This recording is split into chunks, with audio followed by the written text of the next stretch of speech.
Hello friend, welcome back to study wire YouTube channel. और इस lecture में हम बात करेंगे कि आपको क्वेश्चनों की प्रैक्टिस कहाँ से करना है, क्यों करना है और ये क्यों आपके लिए इम्पोर्टेंट है। ठीक है, तो देखिए कि कोई भी एग्ज़ाम हो, है ना, आप संविदा वर्ग 1 दे रहे हो, 2 दे रहे हो या अदर कोई भी कॉम्पिटिटिव एग्ज़ाम दे रहे हो, तो सबसे पहले ये मायने रखता है कि एक्चुअल में पेपर में पूछा क्या जाता है या पिछले जो पेपर हुए उनमें पूछा क्या गया है, किस प्रकार के क्वेश्चन पूछे गए हैं और किस किस पोर्शन से पूछे गए हैं। क्योंकि सारे सब्जेक्टों से वर्ग 1 और 2 की वैकेंसी जो हमारे यहाँ हो रही है अभी, ठीक है, भर्ती हो रही है, तो उसमें सबसे ज़्यादा इम्पोर्टेंट यही रहेगा कि आप लोगों ने प्रैक्टिस कितनी की है, क्वेश्चन कितने ज़्यादा से ज़्यादा लगाए हैं।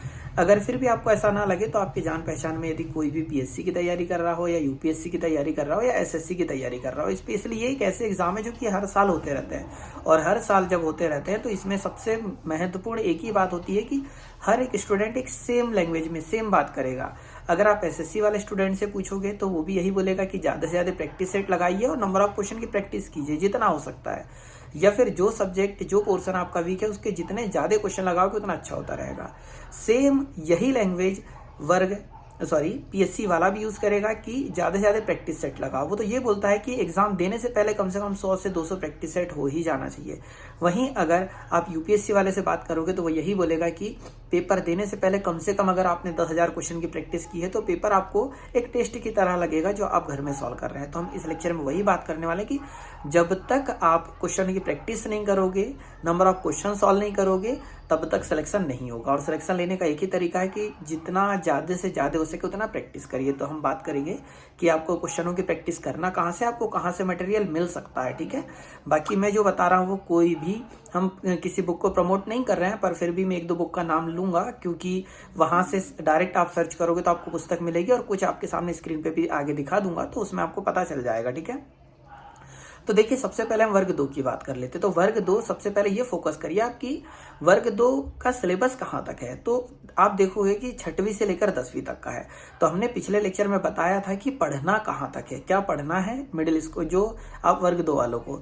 अब हम बात करेंगे कि आपको प्रैक्टिस कहाँ से करनी है। तो ये देखिए कि हम एमपी की बात कर रहे हैं, वैसे आप यूपी देख लीजिए, राजस्थान देख लीजिए, बिहार, छत्तीसगढ़, हर जगह वर्ग 2 वर्ग 1 की हर साल या हर 2-3 साल में वैकेंसी होते रहती है। मतलब वहां पे भी सेम सिलेबस है और सेम सिलेबस है तो वहां भी क्वेश्चन आते होंगे। तो जब अगर हम 28 राज्यों की बात करें तो कम से कम 10 से 12 राज्य ऐसे हैं जहां नॉर्मली एग्जाम होते रहते हैं, तो वहां कुछ ना कुछ क्वेश्चन आते होंगे। तो इसी प्रकार से क्या होगा कि अगर हर राज्य से हम क्वेश्चन देखें तो उससे ये पता चल जाता है किस प्रकार के क्वेश्चन पूछे जा रहे हैं हर राज्यों में। तो कुछ उसी का कॉपी करके हमारे यहाँ भी डलेगा, क्योंकि आप देख लीजिएगा ये प्रीवियस ईयर क्वेश्चन में आपको रिपीटेड मिल जाएंगे। जो क्वेश्चन यूपी के एग्जाम में आया हुआ है वही एमपी के एग्जाम में भी आएगा। तो आपको करना क्या है, एक प्रकाशन का नाम ले रहा हूं मैं, यूथ कंपटीशन एग्जाम। ठीक है, आपको स्क्रीन पे भी दिख जाएगा ये यूथ कंपटीशन एग्जाम। जिस भी सब्जेक्ट से आप क्या कर रहे हैं, वर्ग 2 का पेपर दे रहे हैं, सपोज आप हिंदी से दे रहे हैं, इंग्लिश से दे रहे हैं, इतिहास से दे रहे हैं, भूगोल से दे रहे हैं, ठीक है, सोशियोलॉजी से दे रहे हैं, मैथ से दे रहे हैं, साइंस से, अदर कोई भी सब्जेक्ट से दे रहे हैं, तो आप डायरेक्ट सर्च सब्जेक्ट का नाम लिखिएगा और सर्च कर लीजिएगा यूथ कंपटीशन एग्जाम की बुक। ठीक है, प्रमोट नहीं कर रहे हैं, हम सिर्फ बता रहे हैं क्योंकि हमने सबसे ज्यादा उसी से प्रैक्टिस की है।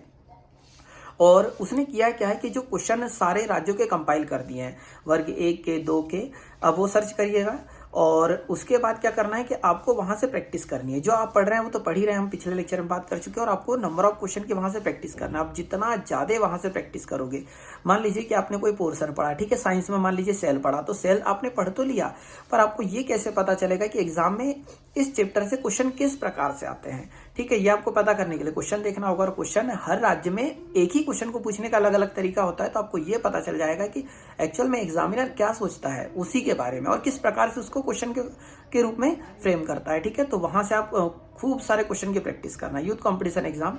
और सेकंड है कि अब आपके पास समय कम है, ठीक है, पर फिर भी मैं ये बोलूंगा कम से कम पेपर देने से पहले 50 प्रैक्टिस सेट कम से कम लग जाने चाहिए। या आप 1 दिन के गैप में डेली लगाओ, 2 दिन के गैप में लगाओ, 3 दिन के गैप में लगाओ, पर आपको प्रैक्टिस सेट लगाने ही लगाने।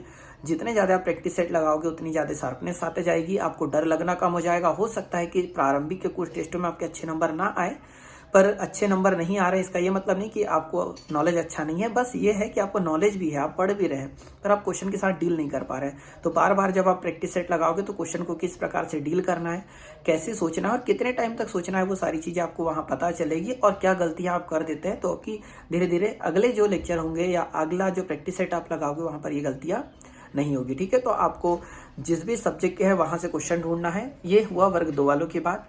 अगर आप वर्ग 1 का पेपर दे रहे हैं तो वर्ग 1 के लिए भी सेम आप यूथ कंपटीशन एग्जाम की पुस्तक ले सकते हैं, और साथ में 11-12 का आपको पूरा सिलेबस पढ़ना है जितना हो सकता है। और यदि आपसे पढ़ना नहीं हो पा रहा है तो उसके आप 11-12 की जब पुस्तक उठाओगे, वर्ग 1 के लिए दे रहे हैं तो कोई भी सब्जेक्ट है उसमें हर सब्जेक्ट की बुक आती है, उसमें पीछे जो ऑब्जेक्टिव्स दिए हैं, ठीक है, या 1 लाइनर क्वेश्चन दिए है या फिल इन द ब्लैंक्स दिए, उनको सारों को तैयार कर लो। अधिकतर क्वेश्चन वहीं से उठेंगे, कुछ ज्यादा नया नहीं आना। और आपको भी जो वर्ग 2 वाले कर रहे हैं यूथ कंपटीशन एग्जाम की बुक से प्रैक्टिस, वो आपको भी करना है वर्ग 1 वालों को। साथ में 11-12 का सारा सिलेबस पढ़ना ही है, ठीक है। तो लास्ट में वही बात बोलूंगा कि आप ज्यादा से ज्यादा प्रैक्टिस करिए, कम से कम एग्जाम से पहले 5 से 8,000 क्वेश्चन की प्रैक्टिस कर ही लेना। उससे ज्यादा करोगे तो उसमें कोई बुरी बात नहीं होगी, और कुछ समय ही आपको पढ़ना है, ज्यादा लंबा समय नहीं दिया है पढ़ने का, ठीक है। तो क्वेश्चन की खूब सारी प्रैक्टिस करिए, और जितना ज्यादा से ज्यादा समय हो सके उतना ज्यादा से ज्यादा समय आप पढ़ाई को दीजिए। क्योंकि अभी अगर आप 2-4-5 महीने पढ़ लोगे ना, तो आने वाले 50 साल आपके सिक्योर हो जाएंगे, नहीं तो आपको बड़ी प्रॉब्लम होने वाली, ठीक है। तो इस वीडियो में इतना ही। अगर आपकी कुछ भी क्वेरी हो, किसी भी प्रकार का कोई क्वेश्चन हो, तो आप कमेंट बॉक्स में कमेंट कर देना। मैं अगले लेक्चर में उस चीज का जवाब जरूर दूंगा, तो कमेंट में ही आपको आंसर दे दूंगा, ठीक है।